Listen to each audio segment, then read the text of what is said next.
Hey guys, welcome back to my channel. So recently I did a backyard makeover and I installed some light posts in planters, and let me tell you, I ran into some problems. I love DIY, but sometimes it's just so freaking frustrating. It doesn't always turn out as easy as it seems to be on Pinterest or Instagram. You run into problems, things that you probably couldn't think of, things that you probably did think of, and you were just like, whatever, I'll do it anyways. If it's a problem, I'll deal with it later.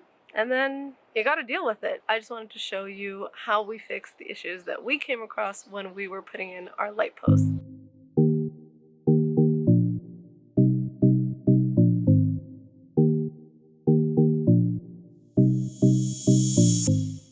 The first thing we're going to do is figure out exactly where we want our planters to be. They're not going to be sitting on the deck, they're going to be sitting just beyond the deck. So we're going to need to level the surface that's right underneath so that they're nice and steady. To do that, we're going to go around the planter with a shovel to mark exactly where it is so we can dig a little bit and fill it up with a little bit of screening so that it's a good steady base.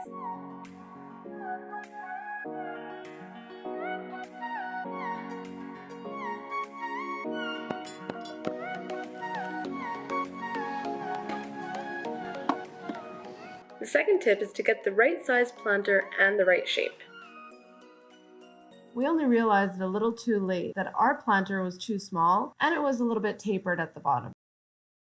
Because the base is so small in comparison to the height of the light post, there's actually a lot of leverage and it's very easy to move. This is so tall that this is just so easy to move. Because the planters have like a bit of a tapered base, that's definitely contributing to the problem. We probably should have gone with planters that were at least double as wide, double as tall, and not tapered at the bottom, or not as tapered at the bottom. That would have saved us a lot of hard work. I definitely didn't want to redo the planters, so to fix this, we just dug the planters about 3/4 into the ground, and that helped hold them in place and keep them steady.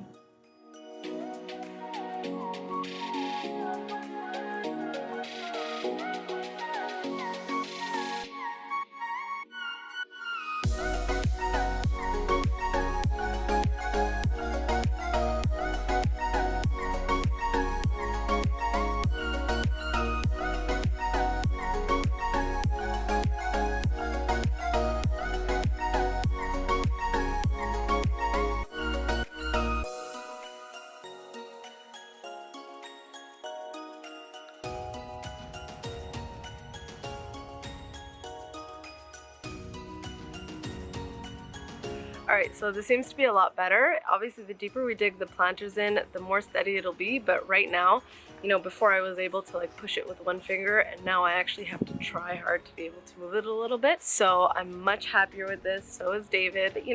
Live and learn with DIYs, right? My third tip for this video, make your life easy by using a fast setting concrete that doesn't need any mixing. Trust me, this makes everything so much easier. You don't need to mess around with concrete and mixing it or building braces to hold up the post. It's so amazing. We used the fence and post mix from Quikrete and it was super easy to work with. All you need to do is pour half the mixture into the planter, pour half the required water into the planter, put in the remaining concrete mix and then the remaining water, and then you're done.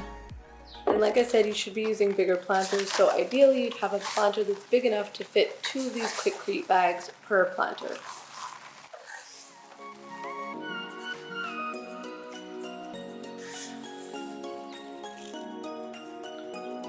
The bag says it takes about 20 minutes to set, so David poured the mix in while I held the post straight, and then we just made sure to level it before we let go, and we were able to let go after like 5 minutes and it stood on its own. Okay, so tip number 4, create good drainage. I'm just creating a bit of a slope as best I can.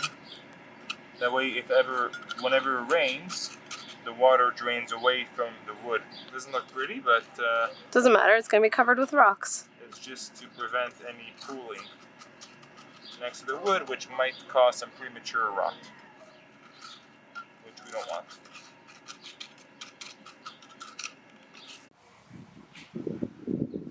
Once you've created a nice slope for your drainage, you want to make sure that the water has somewhere to go.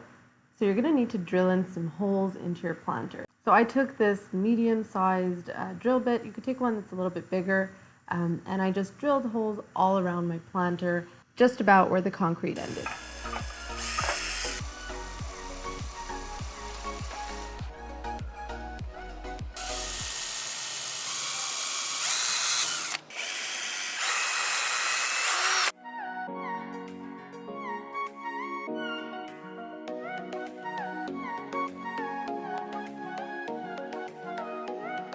Alright, so the light posts are in place. Time to actually put in the hooks that are going to hold our string lights. And tip number 5 is to use good quality stainless steel hooks that won't rust.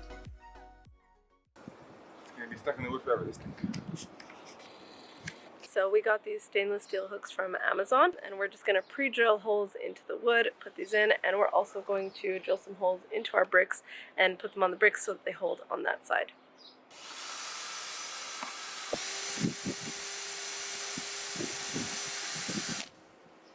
We're using stainless steel.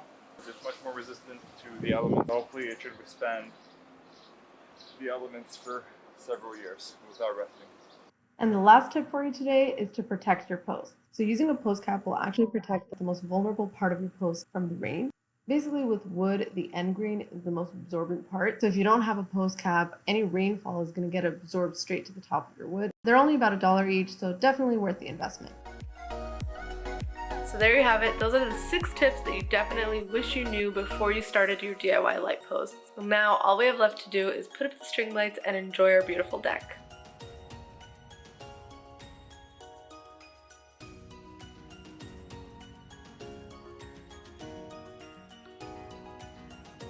So I hope you enjoyed this video. I hope you found it helpful. And if you did, don't forget to hit the like button and subscribe to my channel for more real talk DIY tip videos like this one.